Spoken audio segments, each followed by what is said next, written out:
ધોરણ 6 સામાજિક વિજ્ઞાન એકમ 1 ચાલો ઇતિહાસ જાણીએ. મિત્રો, આ એકમની અંદર આપણે ઇતિહાસ કેવી રીતે જાણી શકીએ છીએ એના વિશેની રસપ્રદ માહિતી મેળવીશું. સાથે સાથે એ પણ સમજીશું કે કેવી રીતે વાંચવું અને વાંચેલું કેવી રીતે સરળતાથી યાદ રાખવું. તો ચલો શરૂ કરીએ. તમારા 6ઠ્ઠા ધોરણના અભ્યાસમાં સામાજિક વિજ્ઞાનના એક રસપ્રદ વિષય ઇતિહાસ વિશે આપણે જાણીશું. સમાજ વિજ્ઞાનો આપણને મનુષ્યના સામાજિક વિશ્વથી માહિતગાર કરે છે.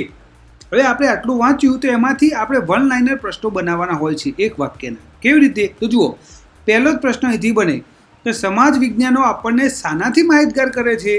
તો સમાજ વિજ્ઞાનો આપણને મનુષ્યના સામાજિક વિશ્વથી માહિતગાર કરે છે. તે ભૂગોળ, અર્થશાસ્ત્ર, સામાજિક પરિસ્થિતિ અને સંસ્થાઓ, રાજકીય પ્રવૃત્તિઓ અને સંગઠનોની જાણકારી આપે છે. તે શાની જાણકારી આપે છે? તો તે ભૂગોળ, અર્થશાસ્ત્ર, સામાજિક પરિસ્થિતિ અને સંસ્થાઓ, રાજકીય પ્રવૃત્તિઓ અને સંગઠનોની જાણકારી આપે છે. ઇતિહાસ વિષય સિવાયના સમાજ વિજ્ઞાનો આપણને વર્તમાન સમાજ જીવનનો પરિચય કરાવે છે, જ્યારે ઇતિહાસ માનવ સમાજના ભૂતકાળની માહિતી આપે છે.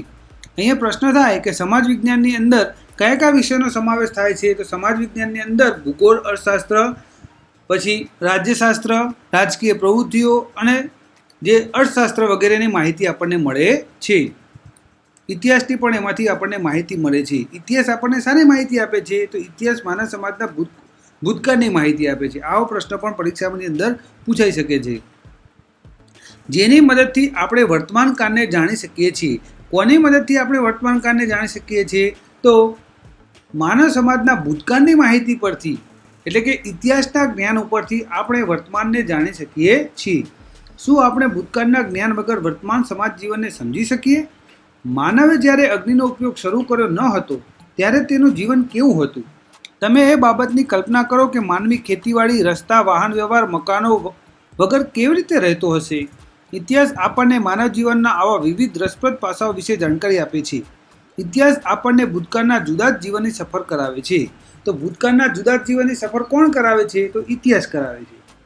એક યુગમાંથી બીજા અને બીજા યુગમાંથી ત્રીજા, એમ અનેક યુગોના માનવ જીવનના રીત રિવાજો, માન્યતાઓ, તેમના ખોરાક અને પોશાક વિશે માહિતી આપે છે. જાણો કે આપણે કોઈ જુદા જ વિશ્વમાં વિહરતા હોઈએ. આપણે ભૂતકાળના માનવ સમાજનું અધ્યયન શા માટે કરવું જોઈએ? પ્રશ્ન આ પણ પૂછાઈ શકે કે ભૂતકાળના માનવ સમાજનું અધ્યયન શા માટે કરવું જોઈએ? તો ઇતિહાસ માત્ર ભૂતકાળની જ બાબતો સાથે સંકળાયેલો નથી, તે વર્તમાન કાળની વ્યવસ્થા સાથે કડીરૂપ છે. આપણા પૂર્વજો કેવા હતા, તે ક્યાં રહેતા હતા, શું ખાતા હતા, તેમના જીવનની અનેક મહત્વપૂર્ણ બાબતોની માહિતી આપી ઇતિહાસ આપણને માનવીના જીવનમાં આવેલા પરિવર્તનોથી માહિતગાર કરે છે. તો મિત્રો, આ ઇતિહાસ વિશેની આપણે માહિતી મેળવી. હવે ઇતિહાસ જાણવાના સાધનો અને સ્ત્રોત. ઇતિહાસ કોને કહેવાય એ તો આપણે જાણી લીધું. હવે ઇતિહાસ જાણવાના સાધનો અને સ્ત્રોત વિશે જાણીશું. ચિંતને વર્તમાનપત્રમાં વાંચ્યું, ગુજરાતના કચ્છમાં 4000 વર્ષ જૂનું શહેર મળી આવ્યું. તેને આશ્ચર્ય થયું. આપણે કેવી રીતે જાણી શકીએ કે આ શહેર 4000 વર્ષો જેટલું જૂનું છે? તે કોણે અને કેવી રીતે બાંધ્યું હશે? તેના લોકો કેવો ખોરાક ખાતા હશે? કેવા કપડાં પહેરતા હશે? આપણે ઇતિહાસ કેવી રીતે જાણી શકીએ? આ આપણને પ્રશ્ન થાય. તો ઇતિહાસ જાણવા માટે આપણી પાસે જુદા જુદા સાધનો છે. એમાં પહેલું સાધન છે તાડપત્ર અને ભોજપત્ર. પ્રાચીન સમયમાં માનવી લખવા માટે તાડપત્ર કે ભોજપત્રનો ઉપયોગ કરતો, જેને આપણે હસ્તપ્રત કહીએ છીએ. તો પ્રશ્ન પૂછાય કે હસ્તપ્રત કોને કહેવાય છે? તો પ્રાચીન સમયમાં માનવી લખવા માટે જે તાડપત્ર કે ભોજપત્રનો ઉપયોગ કરતો હતો તેને હસ્તપ્રત કહેવામાં આવે છે. તાડપત્રો એટલે તાડના વૃક્ષના પર્ણ પર લખાયેલી હસ્તપ્રતો. તાડપત્રો કોને કહેવામાં આવે છે? તો જે તાડ વૃક્ષના પર્ણ પર લખાયેલી હસ્તપ્રતો છે એને તાડપત્રો કહેવામાં આવે છે. અને ભોજપત્ર એટલે હિમાલયમાં થતા બુર્જ નામના વૃક્ષોની 35 આંતરછાલ ઉપર લખાયેલા હસ્તપ્રતો. ભોજપત્ર કોને કહેવામાં આવે છે? તો જે હિમાલયની અંદર બુર્જ નામના વૃક્ષો થાય છે એની 35 આંતરછાલ ઉપર જે લખાયેલા હસ્તપ્રતો છે એને ભોજપત્ર કહેવામાં આવે છે. તાડના પર્ણ પર અને બુર્જ જેવા વૃક્ષોની છાલ પર તેઓ હસ્તપત્ર લખતા. તેમાંથી આપણને તેમની ભાષા અને જીવન જીવવાની પદ્ધતિની જાણકારી મળે છે. આવી અનેક હસ્તપ્રતો મળી છે. તાડપત્ર અને ભોજપત્ર પર લખેલી હસ્તપ્રતોમાંથી ભારતના પ્રાચીન યુગના માનવી વિશે આપણને માહિતી મળે છે. તો તાડપત્રો અને ભોજપત્રો પરથી શું માહિતી મળે છે? તો તાડપત્ર અને ભોજપત્ર પર લખેલી હસ્તપ્રતોમાંથી ભારતના પ્રાચીન યુગના માનવ વિશે આપણને જાણકારી મળે છે. મિત્રો, આ રીતે આપણે વાંચતા જવાનું છે અને સાથે સાથે એક વાક્યના ઉત્તર બનાવતા જવાનું છે, જેથી આપણને આખો ને આખો પાઠ, આખો ને આખો એકમ યાદ રહી જાય. જુઓ, અહીંયા ભોજપત્ર અને તાડપત્ર દર્શાવેલા છે. પહેલાના સમયમાં આવા હતા હસ્તપ્રતો. આવી હસ્તપ્રતો મંદિરો અને મઠોમાં સચવાયેલી છે. ક્યાં સચવાયેલી છે? તો હસ્તપ્રતો મંદિરો અને મઠોમાં સચવાયેલી છે. તેમાં સંસ્કૃત, પ્રાકૃત અને તમિલ ભાષામાં લખાણો મળે છે. તો હસ્તપ્રતોમાં કઈ ભાષામાં લખાણ મળે છે? તો સંસ્કૃત, પ્રાકૃત અને તમિલ ભાષામાં લખાણો મળે છે. કવિતા, નાટકો, વાર્તાઓ અને મહાકાવ્યો પણ તાડપત્ર અને ભોજપત્ર પર મળી આવ્યા છે. તાડપત્ર અને ભોજપત્ર પરથી શું મળી આવી છે? તો કવિતા, નાટકો, વાર્તાઓ અને મહાકાવ્યો. તે પોથી સ્વરૂપે પણ સચવાયેલી છે, જેમાં ધાર્મિક રીત રિવાજો, સામાજિક માન્યતાઓ, રાજાઓની જીવનશૈલી, વિજ્ઞાન, શિક્ષણ, દવાઓ, પ્રાણીઓ વિશે મોટા પ્રમાણમાં માહિતી મળે છે. હસ્તપ્રતો અને ભોજપત્રો જે પોથી સ્વરૂપે સચવાયેલા છે, એમાંથી શું માહિતી મળે છે? તો એની અંદરથી ધાર્મિક રીત રિવાજો, સામાજિક માન્યતાઓ, રાજાઓની જીવનશૈલી, વિજ્ઞાન, શિક્ષણ, દવાઓ અને પ્રાણીઓ વિશે મોટા પ્રમાણમાં માહિતી મળે છે.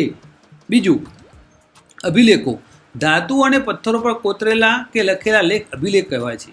આપણે અભિલેખોમાંથી પણ ઇતિહાસ જાણી શકીએ. રાજા પોતાના આદેશો શિલાલેખો પર કોતરાવી પ્રજા સાથે સંવાદ કરતા. પ્રાચીન ભારતના અનેક રાજાઓ અને રાણીઓએ તેમના રાજ્ય, વિજય, ધર્મ અને સંસ્કૃતિની માહિતી આવા અભિલેખો પર અંકિત કરાવી છે. આવા શિલાલેખો અને અભિલેખો પર લખાયેલા લખાણો લાંબા સમય સુધી ટકી રહ્યા છે. અશોકના શિલાલેખો ખૂબ જ જાણીતા છે. અશોકનો શિલાલેખ જૂનાગઢની અંદર આવેલો છે. તો અભિલેખ કોને કહેવાય છે? તો ધાતુઓ અને પથ્થરો પર કોતરેલા કે લખેલા લેખ અભિલેખ કહેવાય છે. અભિલેખોમાંથી આપણને શાની માહિતી મળે છે? તો અભિલેખો દ્વારા રાજા પોતાના આદેશો શિલાઓ પર કોતરાવી પ્રજા સાથે જે સંવાદ કરતા હતા, એ ઉપરાંત એ વખતના જે પ્રાચીન સમયના રાજાઓ અને રાણીઓ હતા, તેમના રાજ્ય, વિજય, ધર્મ અને સંસ્કૃતિની માહિતી આપણને અભિલેખોમાંથી મળે છે. અને કોના ઉપરના લખાણ લાંબા સમય સુધી ટકી રહે છે? તો શિલાલેખો અને અભિલેખો સમયના એના ઉપર જે લખાણ હોય લાંબા સમય સુધી ટકી રહે છે. જૂનાગઢની અંદર કોનો શિલાલેખ આવેલો છે? તો જૂનાગઢની અંદર અશોક રાજા, જે મૌર્ય યુગનો રાજા હતો, એના શિલાલેખ આવેલો છે. તો મિત્રો, આવા પ્રશ્નો પૂછાઈ શકે છે. તામ્રપત્રો. તાંબાના પતરા ઉપર કોતરીને લખવામાં આવતું લખાણ એટલે તામ્રપત્ર. મિત્રો, આ તામ્રપત્ર છે ને પેલું તાડપત્ર હતું, બંનેમાં ફેર છે. તામ્રપત્ર એટલે શું? તો તાંબાના પતરા ઉપર કોતરીને લખવામાં આવતું લખાણ. અને તાડપત્ર એટલે શું? તો તાડ નામના વૃક્ષના પર્ણ ઉપર લખવામાં આવતું લખાણ. અનેક રાજાઓએ પોતાના વહીવટતંત્ર અને દાનની માહિતી તામ્રપત્રો ઉપર કોતરાવી છે. તામ્રપત્રો પર શાની માહિતી મળે છે? તો રાજાઓએ પોતાના વહીવટતંત્ર અને દાનની માહિતી જે કોતરાવી છે તામ્રપત્રો, એ જોવા મળે છે. ગુજરાતમાં આવા તામ્રપત્રો મોટી સંખ્યામાં મળી આવે છે, જેમાંથી રાજાના નામ, તેના ધર્મ, વહીવટીતંત્ર અને દાન ધર્મની વિગતો મળે છે. આવા તામ્રપત્રો શ્રી હેમચંદ્રાચાર્ય જૈન મંદિર, પાટણ, જે ઉત્તર ગુજરાતની અંદર આવેલું છે. પાટણ ઉત્તર ગુજરાતની અંદર શું આવેલું છે? તો Shri Hemchandracharya Jain Gyan Mandir. LD institute of Indology Navrangpura એ અમદાવાદમાં આવેલી છે. ભોજે અધ્યયન અને સંશોધન વિદ્યા ભવન એ અમદાવાદમાં આવેલું છે. અને શ્રી મહાવીર જૈન આરાધના કેન્દ્ર એ કોબા એટલે કે ગાંધીનગરમાં સચવાયેલા છે. તો આમાંથી ઘણા બધા પ્રશ્નો થઈ શકે. પહેલો જ પ્રશ્ન કે તામ્રપત્ર એટલે શું? તેમાંથી શાની માહિતી મળે છે? આ બીજો પ્રશ્ન પૂછાય. પછી આવા તામ્રપત્રો ક્યાં સચવાયેલો છે? તો આ 4 જે સંસ્થાઓ આપેલી છે એ આપણે અહીંયા લખવી પડે. અથવા તો જોડકા સ્વરૂપે પણ પ્રશ્ન પૂછાઈ શકે છે કે આ સંસ્થા કઈ જગ્યાએ આવેલી છે. સિક્કા. સિક્કા પણ ઇતિહાસ જાણવાનું અગત્યનું સાધન છે. સિક્કા પર રાજાનું નામ, તેના ધર્મ, સંસ્કૃતિ તથા તેના સમય વગેરેની માહિતી મળે છે. ભારતમાં ઈસવીસન પૂર્વે 5મી સદીના પંચમાર્કના સિક્કા મળી આવ્યા છે, જે સૌથી જૂના સિક્કા છે. આ સિવાય ગ્રીક રાજાઓ, મૌર્યકાળ અને ગુપ્ત યુગના અનેક સોના ચોરી તાંબાના સિક્કા જે તે રાજ્યની સામાજિક, ધાર્મિક, આર્થિક અને રાજકીય માહિતી આપે છે. સિક્કા પરથી શાની માહિતી મળે છે? તો સિક્કા પરથી રાજાનું નામ, તેના ધર્મ, સંસ્કૃતિ તથા સમય વગેરેની માહિતી મળે છે. પંચમાર્કના સિક્કા કયા સમયના છે? તો ઈસવીસન પૂર્વે 5મી સદીના છે. સૌથી જૂના સિક્કા કયા છે? તો પંચમાર્કના સિક્કા. કયા કયા રાજાઓના સિક્કા મળી આવે છે? તો ગ્રીક રાજાઓ, મૌર્યકાળ વખતના રાજાઓ અને ગુપ્ત યુગના રાજાના સિક્કા મળી આવ્યા છે. એ કઈ ધાતુના હતા? તો એ સોના, ચાંદી અને તાંબાના સિક્કા હતા. સિક્કા ઉપરથી શું માહિતી મળે છે? તો જે તે રાજ્યની સામાજિક, ધાર્મિક, આર્થિક અને રાજકીય માહિતી આપે છે. કયા રાજ્યની? તો ગ્રીક રાજાઓ, મૌર્ય રાજાઓ અને ગુપ્ત યુગના રાજાઓ વિશેની જાણકારી આપે છે. તો મિત્રો, આ રીતે આપણે પ્રશ્નો બનાવીને સરળતાથી યાદ રાખી શકીએ છીએ. જો એ સિક્કાઓ આપેલા છે, એ પંચમાર્કના સિક્કા કોને કહેવાય? તો ધાતુના ટુકડાઓને છાપ ઉપસાવવા બીબામાં મૂકી દબાણ આપી બનાવાતા સિક્કા પંચમાર્ક સિક્કા તરીકે ઓળખાય છે. પરીક્ષામાં પ્રશ્ન પૂછી શકાય છે કે ધાતુના ટુકડાઓને છાપ ઉપસાવવા બીબામાં મૂકી દબાણ આપી બનાવાતા સિક્કા કયા સિક્કા તરીકે ઓળખાય છે? તો પંચમાર્કના સિક્કા તરીકે ઓળખાય છે. હવે ઇતિહાસના અભ્યાસીઓ, પુરાતત્વ શાસ્ત્રીઓ, ઇતિહાસકારો અને પ્રવાસીઓ, માનવ સમાજનો ભૂતકાળ જાણવા આપણે પુરાતત્વ શાસ્ત્રીઓ, જેને અંગ્રેજીમાં આર્કિયોલોજિસ્ટ કહેવાય છે, તે સંશોધન કરીને માહિતી આપે છે. કોણ માહિતી આપે છે? તો પુરાતત્વ શાસ્ત્રીઓ, જેને અંગ્રેજીમાં શું કહેવાય છે? તો આર્કિયોલોજિસ્ટ કહેવાય છે. તેઓ પ્રાચીન સ્થળો પર જઈ ઉત્ખનન કરીને મકાનો, સિક્કા, ઈંટો, પથ્થરો, ઓજારો, ખોરાકના નમૂના, મનુષ્ય અને પ્રાણીઓનો હાડકાં વગેરે શોધીને તેનો અભ્યાસ કરી તે સમયના માનવોની સંસ્કૃતિ આપણને અવગત કરે છે. કોણ અવગત કરે છે? તો પુરાતત્વ શાસ્ત્રીઓ. તે શાની શોધ કરે છે, શાની ઉત્ખનન કરે છે? તો તે પ્રાચીન સ્થળો પર જાય છે અને ઉત્ખનન કરે છે. શાનું ઉત્ખનન કરે છે? તો મકાનો, સિક્કા, ઈંટો, પથ્થરો, ઓજારો, ખોરાકના નમૂના, મનુષ્ય અને પ્રાણીઓનો હાડકાં વગેરે શોધીને તેનો અભ્યાસ કરી તે સમયના માનવોની સંસ્કૃતિથી આપણને અવગત કરાવે છે. તો મિત્રો, આવા પ્રશ્નો પરીક્ષામાં પૂછાઈ શકે છે.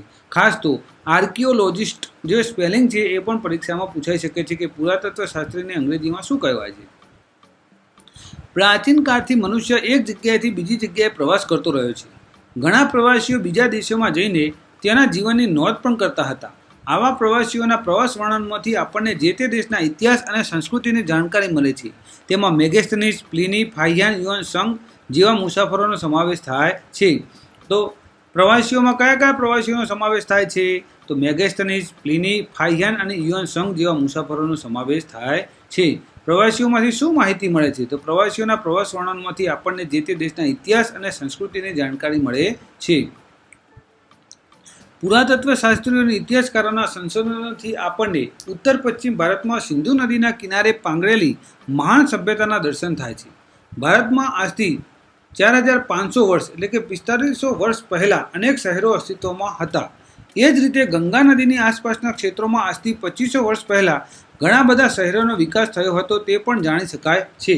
તો મિત્રો, આ 4500 વર્ષ પહેલાં કઈ જગ્યાએ અસ્તિત્વ હતા એની વિશેની વાત છે. તો ભારતના આજથી સિંધુ નદીના કિનારે ઉત્તર પશ્ચિમ ભારતની અંદર એ કોના નોંધ ઉપરથી મળે છે? તો એ પુરાતત્વ શાસ્ત્રીઓ અને ઇતિહાસકારોના સંશોધનોથી આપણને જાણકારી મળે છે. તો આજથી 2500 વર્ષ પહેલાં ક્યાં ઘણા બધા શહેરોનો વિકાસ થયો હતો? તો ગંગા નદીની આસપાસના ક્ષેત્રોમાં આજથી 2500 વર્ષ પહેલાં ઘણા બધા શહેરોનો વિકાસ થયો હતો. આગળ, આ બધા સાધનોથી તે સમયના માનવ સમાજના રીત રિવાજો, ખોરાક, પોશાક અને ટેકનોલોજી તથા સંસ્કૃતિથી માહિતી મળે છે. ભારતના અનેક શહેરો અને ગામડાઓ સુધી તેમણે આપણને કપાસ, જવ, ઘઉં ઉપરાંત તે સમયના પ્રાણીઓની માહિતી આપી છે. કોણે માહિતી આપી છે? તો આ પુરાતત્વ શાસ્ત્રીઓ અને ઇતિહાસકારો. ઇતિહાસકારો ભૂતકાળનું અધ્યયન કરનારા મહત્વના વિદ્વાનો છે. તેઓ મળી આવેલા સાધનોનું વર્ગીકરણ કરે છે, સંશોધન કરે છે, હસ્તપ્રતો, દસ્તાવેજો, અભિલેખોમાંથી માહિતી એકત્રિત કરે છે અને પછી યોગ્ય રીતે તેનું આલેખન કરે છે. પુરાતત્વ શાસ્ત્રીઓ અને ઇતિહાસકારો ભૂતકાળને આપણી સમક્ષ જીવંત કરે છે. તો આમાંથી તો ખાસ પ્રશ્ન પૂછાઈ શકે એવું નથી, છતાં પણ આપણે જોઈ લેવાનું. ભૂમિનું નામ. આપણે આપણા દેશને 2 નામોથી ઓળખીએ છીએ. આ મોસ્ટ આઈએમપી પ્રશ્ન છે કે ભારત દેશ કયા 2 નામોથી ઓળખાય છે? તો ઇન્ડિયા અને ભારત. કેટલા નામોથી ઓળખાય છે? તો 2. કયા કયા? ઇન્ડિયા અને ભારત. ઇન્ડિયા શબ્દ ઇન્ડસ પરથી ઉતરી આવેલો છે, જેને સંસ્કૃત ભાષામાં સિંધુ કહેવાય છે. ઇન્ડિયા શબ્દ ક્યાંથી ઉતરી આવે છે? તો ઇન્ડસ પરથી ઉતરી આવે છે અને એને સંસ્કૃતમાં શું કહેવાય છે? તો સિંધુ કહેવાય છે. આ મોસ્ટ આઈએમપી પ્રશ્ન છે. પ્રાચીન ઈરાન અને ગ્રીસના લોકો સિંધુ નદીથી પરિચિત હતા. તો પ્રાચીન કયા દેશના લોકો? પ્રાચીન સમયમાં કયા દેશના લોકો સિંધુ નદીથી પરિચિત હતા? તો ઈરાન અને ગ્રીસ દેશના લોકો. તેઓ આજથી 2500 વર્ષ પહેલાં તે પ્રદેશના સંપર્કમાં આવ્યા હતા. કેટલા વર્ષ પહેલાં તે સિંધુ નદીના સંપર્કમાં આવ્યા હતા? તો 2500 વર્ષ પહેલાં તે પ્રદેશના સંપર્કમાં આવ્યા હતા. ઈરાનીઓ સિંધુ નદીને હિન્ડોસ, આ મોસ્ટ એમ્પી છે કે ઈરાનીઓ સિંધુ નદીને શું કહેતા હતા તો ઈ, એના ઉપરથી હિન્ડોસ. અને ગ્રીસના લોકો શું કહેતા હતા તો નાનો ઈ ઇન્ડસ કહેતા હતા.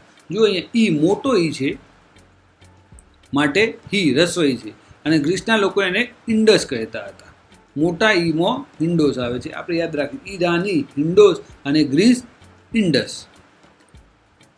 તેઓ આ નદીના પૂર્વ કિનારાને ઇન્ડિયાથી ઓળખતા. ભારત એવું નામ ઋગ્વેદમાંથી આપણને જાણવા મળે છે. ભારત એવું નામ કયા વેદમાંથી જાણવા મળે છે તો ઋગ્વેદમાંથી. ભરત નામનો માનવ સમૂહ ઉત્તર પશ્ચિમ ભારતમાં આવીને વસેલો. તેમના નામ પરથી આપણો દેશ ભારત તરીકે ઓળખાય છે. તેમના નામ પરથી આપણો દેશ ભારત તરીકે ઓળખાય છે. કોના નામ ઉપરથી તો ભરત નામના માનવ સમૂહ પરથી. આ સમૂહનો ઉલ્લેખ સંસ્કૃતની આરંભિક કૃતિ ઋગ્વેદમાં પણ મળે છે. તો સંસ્કૃતની આરંભિક કૃતિ કઈ છે ઋગ્વેદમાંથી. ભરત નામનો માનવ સમૂહ ઉત્તર પશ્ચિમ ભારતમાં આવીને વસેલો એવું ક્યાંથી ઉલ્લેખ મળે છે તો એ સંસ્કૃતની આરંભિક કૃતિ ઋગ્વેદમાંથી જાણવા મળે છે. ભારત નામ કોના નામ ઉપરથી પડ્યું છે તો ભરત નામના માનવ સમૂહના નામ ઉપરથી પડ્યું છે. આ મિત્રો આ મોસ્ટ આરંભિક પ્રશ્નો છે જે વારંવાર પરીક્ષાઓમાં પૂછાતા હોય. સાલવારી. ઇતિહાસમાં સમયનું ખૂબ જ મહત્વ છે. ઘટનાઓ સમય અને સ્થાનની સાથે જ લખી શકાય. આપણે સમયને તારીખ, માસ અને વર્ષ સાથે સાંકળીને સમજી શકીએ છીએ. જેમ કે 20 જુલાઈ 2018 શુક્રવાર. આ પ્રમાણે સમયની ગોઠવણી ઈસુ ખ્રિસ્તના જન્મ સાથે સંકળાયેલ છે. ખ્રિસ્તી ધર્મના સ્થાપક ઈસુ ખ્રિસ્તના જન્મને દુનિયામાં કાળગણના સાથે જોડવામાં આવ્યો છે. આપણે ઈસવીસન એમ કહીએ, અંગ્રેજીમાં એડી એનો ડોમિની એટલે ઈસુ ખ્રિસ્તના જન્મ પછીના વર્ષો એમ કહેવાય. દાખલા તરીકે ઈસવીસન 2000 એટલે ઈસુ ખ્રિસ્તના જન્મ પછીના 2000 વર્ષ. એ જ રીતે ઈસવીસન પૂર્વે એટલે એને બીસી બિફોર ક્રિસ્ટ એટલે ઈસુ ખ્રિસ્તના જન્મ પહેલો. ઉદાહરણ તરીકે ઈસવીસન પૂર્વે 2000 એટલે ઈસુ ખ્રિસ્તના જન્મ પહેલા 2000 વર્ષ. તો દુનિયામાં કાળગણના કોની સાથે જોડવામાં આવી છે તો ઈસુ ખ્રિસ્તના જન્મ સાથે સંકળાયેલ છે. કોની સાથે? ખ્રિસ્તી ધર્મના સ્થાપક ઈસુ ખ્રિસ્તના જન્મ સાથે. હવે બીજો પ્રશ્ન પૂછાય કે ઈસવીસન ને અંગ્રેજીમાં શું કહેવાય છે તો ઈસવીસનને અંગ્રેજીમાં એડી, જેનું આખું નામ છે એનો ડોમિની. આ સ્પેલિંગ સાથે પણ પરીક્ષામાં પૂછાઈ શકે છે. હવે ઈસુ ખ્રિસ્તના જન્મ પછીના સમયને કઈ રીતે કહેવામાં આવે છે તો એને ઈસવીસન એનો ડોમિની તરીકે ઓળખાય છે. ઈસુ ખ્રિસ્તના જન્મ પછી. અને ઈસુ ખ્રિસ્તના જન્મ પહેલાનો સમય હોય એને ઈસવીસન પૂર્વે, જેને અંગ્રેજીમાં બીસી બિફોર ક્રિસ્ટ કહેવાય છે. મિત્રો આ સ્પેલિંગ પણ પરીક્ષામાં પૂછાઈ શકે છે. જુઓ, હવે ઈસુ ખ્રિસ્તનો જન્મ થયો એને 0 વર્ષ ગણવામાં આવે છે. એના પછીનો સમયગાળો જેને ઈસવીસન એડી એનો ડોમિની કહેવાય છે, અને એના પહેલાનો સમયગાળો એને ઈસવીસન પૂર્વે એને બિફોર ક્રિસ્ટ કહેવામાં આવે છે. આ રીતે જુઓ, અહીંયા ઊંધું જવાનું છે. પહેલા 5મી સદી, 4થી સદી અહીંયા ઘટતું જાય, જેમ જેમ ઘટે અને અહીંયા વધતું જાય છે. આ આપણે યાદ રાખવાનું છે. ઇતિહાસમાં ઈસવીસન પૂર્વ અને ઈસવીસનને સમજાવતી સમયરેખા. આ સમયરેખા જે સમજાવે છે. ઘણીવાર સાલવારીને એડીને બદલે સી અને બીસીને બદલે બીસી તરીકે પણ લખવામાં આવે છે. એનો ડોમિનીને બદલે કોમન એરા, એટલે કે અહીંયા જો આપેલું છે સી એટલે કોમન એરા, સામાન્ય કે સાધારણ યુગ. જ્યારે બીસીને બદલે બીસીઈ એટલે કે બીસીઈ એટલે બિફોર કોમન એરા, સામાન્ય કે સાધારણ યુગ પૂર્વે. ખ્રિસ્તી ધર્મ વિશ્વના મોટાભાગના રાષ્ટ્રો સાથે સંકળાયેલો હોવાથી અનેક રાષ્ટ્રોની જેમ આપણે ભારતમાં પણ આ જ સાલવારીનો પ્રયોગ કરીએ છીએ. ઘણીવાર બીપી એટલે બિફોર પ્રેઝન્ટ શબ્દનો પણ ઉપયોગ થાય છે. બીસી બિફોર ક્રિસ્ટ, એડી એનો ડોમિની એવા 2 શબ્દો મૂળ ગ્રીક શબ્દો છે, જેનો અર્થ in the year of God, ભગવાનના સમયનું વર્ષ થાય છે. દાખલા તરીકે એડી 2018. શિલાલેખ, પથ્થર પર કોતરીને લખાયેલો લેખ. ભોજપત્ર, ભુર્જ નામના વૃક્ષોની 35 આંતરછાલ જેના પર પ્રાચીન સમયમાં ગ્રંથો લખાતા. મિત્રો આમાંથી પણ ટૂંકા પ્રશ્નો પૂછાઈ શકે છે. ઇતિહાસ જાણવાના અન્ય સ્ત્રોત જેમ કે અભિલેખો, ઇતિહાસકારો, પ્રવાસીઓની વિશેષ માહિતી તમારા શિક્ષકને પૂછો. મિત્રો આ અન્ય સ્ત્રોતની માહિતી તમારે તમારા શિક્ષકશ્રીને પૂછીને અથવા તો હું જ તમને જણાવી દઉં કે અભિલેખ કોને કહેવાય, ઇતિહાસકારો અને પ્રવાસીઓની વિશેષ માહિતી એ હમણાં જ આપણે જાણી લીધું કે જે પ્રવાસીઓએ આપણી દેશની મુલાકાત લીધી હતી પ્રાચીન સમયમાં, એમની નોંધો ઉપરથી પણ આપણને જાણકારી મળે છે. અને અભિલેખો એટલે શું તો જેમ શિલાલેખના અભિલેખ, જેમ પ્રાચીન સમયમાં રાજાઓ પોતાના અભિલેખ કોતરાવતા હતા, એટલે કે મોટા પથ્થર કે શિલા ઉપર જ્યારે લેખ કોતરાવતા હતા એને અભિલેખો કહેવામાં આવે છે. હવે આપણે સ્વાધ્યાય જોઈશું. પ્રશ્ન 1. નીચે આપેલા પ્રશ્નોના વિકલ્પોમાંથી યોગ્ય વિકલ્પ પસંદ કરી ઉત્તર લખો. 1. પ્રાચીન સમયમાં માનવી શેના ઉપર લખાણ કરતો? A. કાપડ, B. કાગળ, C. ભુજ વૃક્ષની આંતરછાલ અને D. ચામડું. તો સાચો જવાબ છે C. ભુજ વૃક્ષની આંતરછાલ. બીજો પ્રશ્ન. નીચે પૈકી કયો પ્રાચીન ઇતિહાસ જાણવા માટેનો સ્ત્રોત નથી? A. અભિલેખો, B. તામ્રપત્રો, C. ભોજપત્રો અને D. વાહનો. તો D. વાહનો નથી. 3. નીચેનામાંથી કયા લખાણો લાંબા સમય સુધી ટકી રહે છે? A. અભિલેખો, B. કાગળ પરના લખાણ, C. કાપડ પરના લખાણ, D. વૃક્ષના પાન પર લખેલ લખાણ. તો સાચો જવાબ છે A. અભિલેખો. પ્રશ્ન 2. ટૂંકમાં ઉત્તર આપો. 1. BC નો અર્થ સમજાવો. તો BC નો અર્થ છે બિફોર ક્રિસ્ટ. બીજો, AD નો અર્થ સમજાવો. એનો ડોમિની.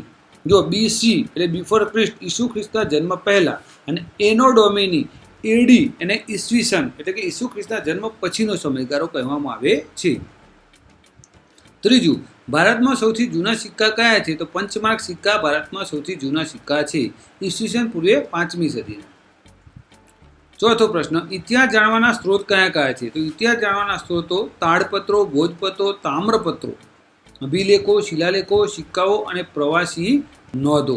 પ્રશ્ન 3. અ વિભાગની વિગતો બ વિભાગની વિગતો સાથે યોગ્ય રીતે જોડી ઉત્તર આપો. જુઓ, અહીં અ વિભાગમાં અને બ વિભાગમાં 1 થી 5 નંબર છે અને આ રીતે આપણે જોડવાના છે. અભિલેખ, તેમાં આવશે પથ્થર કે ધાતુ પર કોતરેલું લખાણ. પહેલામાં જવાબ આવે ઈ. આ રીતે આપણે પરીક્ષામાં જવાબ લખીશું. બીજું, ભોજપત્ર. બીજામાં આવશે સી, તો ભુજ નામના વૃક્ષની છાલ ઉપર લખેલા લખાણ. ત્રીજું, તામ્રપત્ર, તાંબાના પતરા ઉપર કોતરેલું લખાણ. ચોથું, BC ઈસવીસન પૂર્વે, AD ઈસવીસન. તો આ રીતે મિત્રો આપણે કેવી રીતે વાંચવું અને ઇતિહાસ જાણવાના સ્ત્રોતોની વિસ્તૃત જાણકારી મેળવી.